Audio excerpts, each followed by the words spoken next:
ওই, কেমন আছো তুমি? কে আপনি? এত তাড়াতাড়ি ভুলে গেলে? জান, তুমি এতদিন কোথায় ছিলে তুমি? আমার বিয়ে হয়ে গেছে। না, এটা হতে পারে না। তোমার বিয়ে হয় নাই, তুমি মিথ্যা বলতেছো। জান, সত্যি বলতেছি, আমার বিয়ে হয়ে গেছে।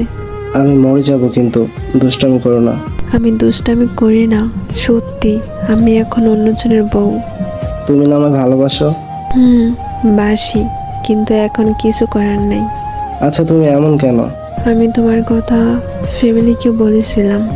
তারা কি বলছে? তারা বলছে তুমি নাকি অনেক গরিব, তাই তোমার কাছে বিয়ে দিবে না।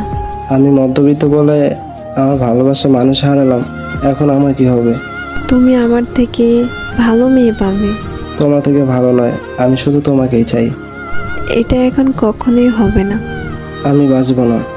পাগলামি করো না। তুমি থাকবে অন্য একটা ছেলের সাথে, আমি কি করে থাকবো এইসব সহ্য করে?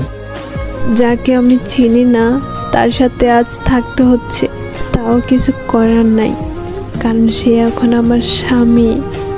আমার সাথে থাকার কথা ছিল তোমার, আর এখন তোমার জায়গাতে অন্য কেউ থাকে। জানো, যখন তোমার কথা খুব বেশি মনে পড়ে, তখন আমি রুমের কোনায় গিয়ে কান্না করি। সামান্য একটা কাগজের মধ্যে আমি স্বাক্ষর করে সারা জীবনের জন্য আমার জীবনটাকে অন্যর হাতে তুলে দিয়েছি। জানো, তোমাকে আমি সারা জীবনের জন্য হারিয়ে ফেলেছি।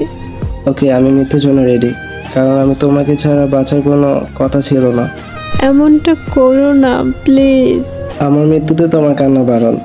তুমি তো বলতে আমাকে ছাড়া তুমিও বাঁচবা না, কিন্তু এখন ঠিকই অন্যের ঘরে। আমি এই বিয়েতে একদমই রাজি ছিলাম না, কিন্তু আম্মু বলেছে আমি যদি বিয়েতে রাজি না হই তাহলে আম্মু পিস খাবে।